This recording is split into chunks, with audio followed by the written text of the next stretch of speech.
And Stephen K. Peeples here. We're talking with Chuck Granata and Martin Melucci about the new Frank Sinatra box set that covers his radio career, A Voice on Air.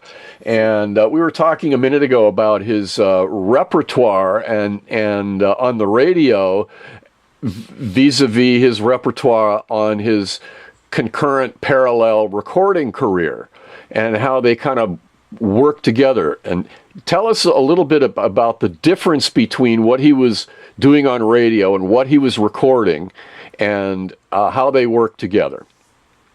Well, what's fascinating is that as Frank Sinatra starts to work with Nelson Riddle, he's using some of the arrangements by George Saravo that he had been performing in his nightclub act over the past 2 years, 50, 51, and 52. And now he starts working with Nelson Riddle. And true hardcore music buffs will know that the first Sinatra 10-inch LP at Capitol Records, Songs for Young Lovers, was conducted by Nelson Riddle, but the arrangements were by George Saravo. Except for one song? Except for one song, like Someone in Love, was arranged by Riddle. But you can hear that small group sound, where he's got maybe a flute, he's got some vibes, he's got guitar, bass, piano, drums, and, every once in a while he'll add strings, a couple of strings. And he continued that in his radio work. So when you listen to the tracks from To Be Perfectly Frank, you hear that style of small group combo arrangement that was behind him in his nightclub act.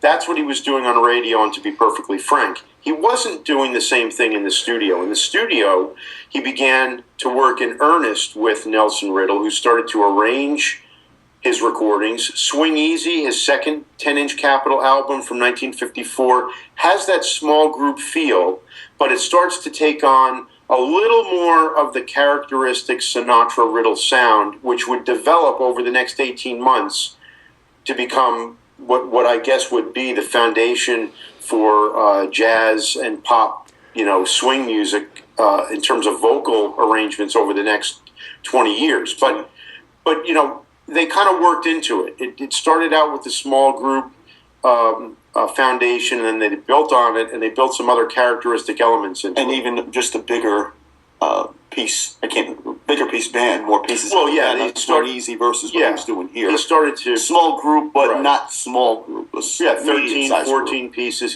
And then, of course, when he gets into Songs for Swingin' Lovers, and there's 30-something pieces. Now you have a 35-piece, really strings, a full orchestra, because you have strings and you have horns, full sax section, full trombone section, full brass section. It's a lot different.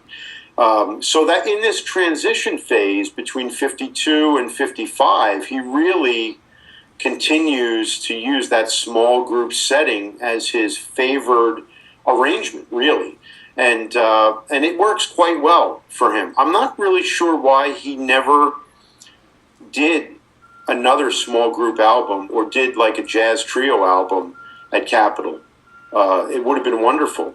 We have the sextet recordings that he did in the early 60s on his world tour. That sextet was really comprised of the main people in his band, in his bigger orchestra. But, it's a wonderful sound for him. And I think he definitely admired it because he used it. And then he kind of abandoned it. Once he and Riddle found that formula, that tempo that was just right, that in the pocket heartbeat tempo, and they found so many different variants on it. Yeah, George Roberts on bass trombone, and our buddy Harry Sweets Edison on muted trumpet. I mean, he found that formula, and that was it. The other interesting thing to me is just even his vocal approach on the radio had a general looseness to it that he was more formal in the studio for a lot of years, up until maybe A Swingin' Affair in late 56. You didn't really hear that until then for the most part, on his records. And no lesser or greater for it, but it's just a little different approach. But on this set, he already had that approach for the most part on the radio, that he just played it a little bit closer to the vest. I think in general, I think he viewed the records as being for the record. They were lasting.